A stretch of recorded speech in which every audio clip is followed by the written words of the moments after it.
Hello guys, मैं हूं वली। अभी हम रिएक्शन देने वाले हैं, इंडिया के मिसाइल का बेसिकली कंपैरिजन करने वाले हैं, अग्नि 6 का विद चाइनीज बैलिस्टिक मिसाइल का। तो उस इन दोनों का कंपैरिजन है कि कौन सा इसमें ज़्यादा अच्छा है, कौन सा ज़्यादा ताकतवर है, कौन सा ज़्यादा रेंज में अच्छा है। तो चलो पहले इस वीडियो को देखते हैं, उसके बाद इसके ऊपर थोड़ा सा रिएक्शन देते हैं। शेयर स्टडी का वीडियो है, इसका लिंक डिस्क्रिप्शन में मिल जाएगा। चलें कंटिन्यू करते हैं। दोस्तों, भारत के लक्षद्वीप और चीन के सबसे लंबी दूरी के छोर के बीच अधिकतम 7,000 किलोमीटर से भी ज्यादा का फासला है। ऐसे में यदि चीन के खिलाफ युद्ध के दौरान भारत को अपनी लंबी दूरी की मिसाइलों से चीन के किसी भी हिस्से में हमला करने के काबिल होना हो, तो भारत के पास कम से कम 7,000 किलोमीटर से ज्यादा दूरी तक मार कर सकने वाली बैलिस्टिक मिसाइल होना चाहिए। सही। वैसे तो भारत के पास अग्नि 5 बैलिस्टिक मिसाइल है, जो कि आधिकारिक तौर पर 5,000 किलोमीटर की दूरी तक हमला कर सकती है। और यदि भारत अपनी उत्तरी या पूर्वी सीमा से इसे चीन की ओर दागे तो ये आसानी से पूरे चीन को अपने निशाने पर ले सकती है। लेकिन चाइनीज सीमा के इतने करीब अपने इन रणनीतिक महत्व के हथियारों को रखना बेहद खतरनाक साबित हो सकता है, क्योंकि चीन इसे इतने करीब से आसानी से निशाना बना सकता है। और इतनी कम दूरी से आने वाली चाइनीज मिसाइलों को रोकने के लिए भारत के पास रिस्पॉन्स टाइम भी बेहद कम होगा। ऐसे में भारत को चाहिए कि वह एक ऐसी मिसाइल बनाए जो कि चीन के किसी भी इलाके से भारतीय सीमा में अधिक से अधिक दूरी पर रहकर भी चीन के आखिर छोर तक हमला करने में सक्षम हो। और इसी के तहत भारत डेवलप कर रहा है अग्नि सीरीज की अगली मिसाइल अग्नि 6 को। अग्नि 6 को भारत बेहद सीक्रेट तरीके से डेवलप कर रहा है। कुछ सोर्सेस के अनुसार भारत इसे सूर्या मिसाइल प्रोग्राम के अंतर्गत ही विकसित कर रहा है, और इस मिसाइल को जमीन व समंदर के माध्यम से भी लॉन्च किया जा सकेगा, जिसमें एक से अधिक वारहेड ले जाने की क्षमता होगी। ये चाइनीज सीमा से भारत के अंदर सबसे ज्यादा दूरी पर सुरक्षित रहते हुए भी चीन के किसी भी इलाके पर हमला करने में सक्षम होगी। इसके दम पर भारत चीन के द्वारा परमाणु हमले के बाद ईंट का जवाब पत्थर से देने की पुख्ता गारंटी दे सकता है। लेकिन एक तरफ जहां भारत इस लेवल की मिसाइल को अभी डेवलप ही करने में लगा हुआ है, तो वहीं दूसरी ओर चीन के पास पहले से ही इतनी क्षमता की मल्टीपल वॉरहेड ले जाने वाली मिसाइल मौजूद है। चीन के पास भारत की अग्नि सीरीज की तरह ही डोंगफेंग सीरीज की अलग अलग रेंज की मिसाइलें हैं, जिनमें से सबसे लेटेस्ट है डोंगफेंग 41 इंटरकॉन्टिनेंटल बैलिस्टिक मिसाइल। ये मिसाइल कितनी ज्यादा पावरफुल है और भारत की अग्नि 6 इसके मुकाबले कितनी पावर रखती है, ये जानने के लिए आइए करते हैं इस वीडियो में इन दोनों ही इंटरकॉन्टिनेंटल बैलिस्टिक मिसाइलों के बीच एक क्विक कंपैरिजन।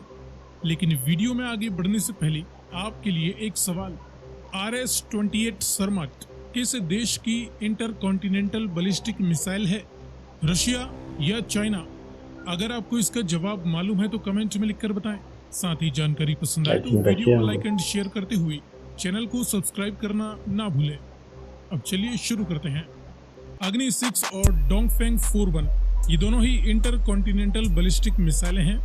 अग्नि 6 जहां अभी डेवलपमेंटल स्टेज में है, जिसे DRDO और भारत डायनामिक्स लिमिटेड द्वारा मिलकर तैयार किया जाएगा, तो वहीं डोंगफेंग 41 साल 2017 से ही पूरी तरह बनकर तैयार हो चुकी है और ये चाइनीज मिलिट्री में सर्विस दे रही है, जिसका निर्माण China academy of launch vehicle technology द्वारा किया गया है।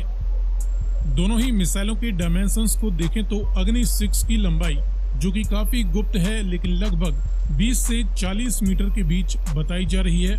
इसका मास भी 55,000 से लेकर 70,000 किलोग्राम के बीच होगा, और ये डायमीटर में 1.5 से 2 मीटर के डायमीटर वाली मिसाइल होगी।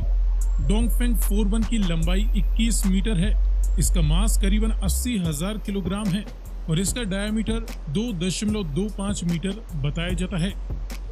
दोनों ही मिसाइलों को पावर देने वाले इंजन की बात करें तो अग्नि 6 में इस्तेमाल किया जाएगा 3 स्टेज वाला solid and liquid fuel rocket engine, जिसकी शुरुआती 2 स्टेज सॉलिड फ्यूल व अंतिम stage liquid fuel rocket engine based होगी।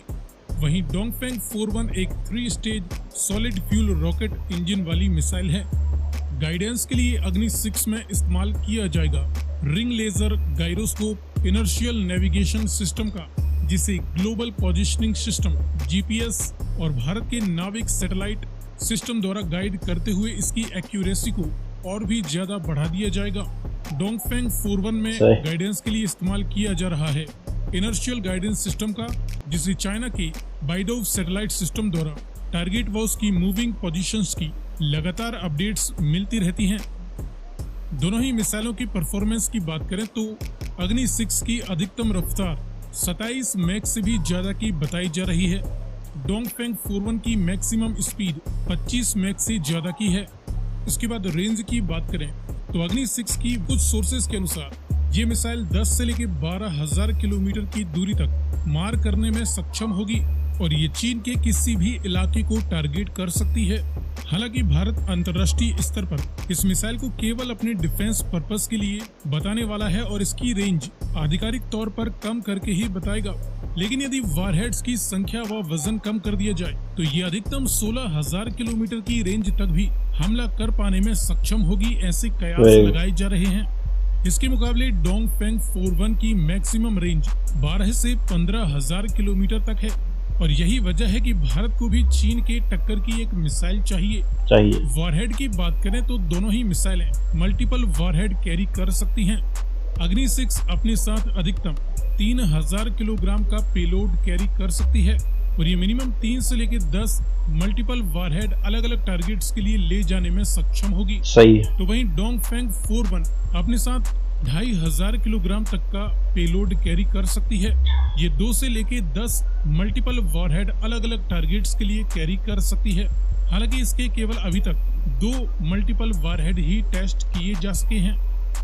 लॉन्च सिस्टम की बात करें तो अग्नि 6 को road mobile, rail mobile, silos या सबमरीन के माध्यम से भी लॉन्च किया जा सकेगा। तो वहीं डोंगफेंग 41 को फिलहाल रोड मोबाइल, रेल मोबाइल व सिलोस के माध्यम से लॉन्च किया जा सकता है। सो फ्रेंड्स, ये रहा भारत की अपकमिंग इंटरकॉन्टिनेंटल बैलिस्टिक मिसाइल अग्नि 6 और चाइना की latest Dongfeng 41 intercontinental ballistic missile के बीच एक क्विक कंपैरिजन।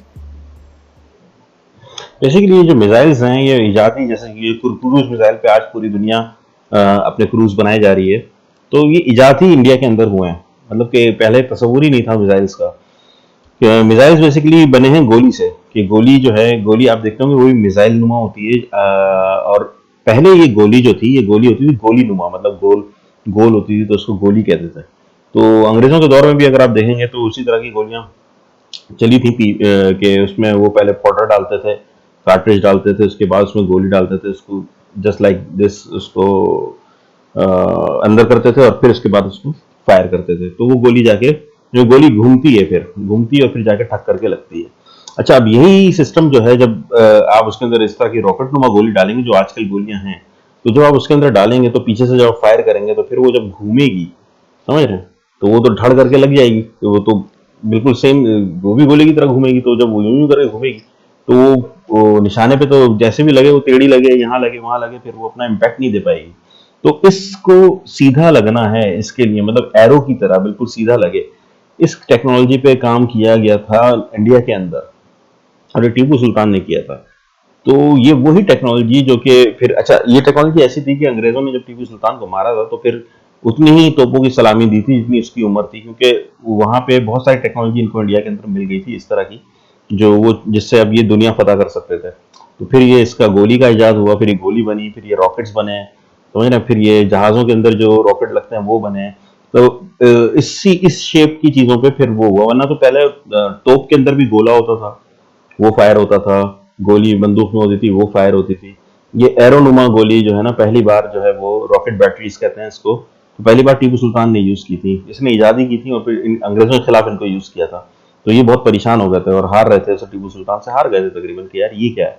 फिर इन्होंने अपनी प्लानिंग की और टीपू सुल्तान को जो है वो कैप्चर किया, मतलब मार दिया। कैप्चर क्या करेंगे, अंग्रेज तो किसी क्रांतिकारी को कैप्चर करने के काबिल नहीं है, और जब कैप्चर कर भी लेते हैं तो क्रांतिकारी वो मौत पर ही बैत किया हुआ होता है। तो एनीवे, तो खैर ये है इसकी, वो जो इंडिया में ही ईजाद हुई हुई चीज़ है। तो इंशाल्लाह देखिएगा आप, इंडिया के अंदर ही सबसे ज़्यादा इसकी ग्रोथ होगी और सबसे ज़्यादा इसकी पावर रहेगी। चलें गाइस, मिलते हैं नेक्स्ट वीडियो में। इनको लाइक एंड सब्सक्राइब कर दीजिएगा, इनका चैनल में लिंक है, और मेरे चैनल को भी लाइक एंड सब्सक्राइब कर दें। Take care.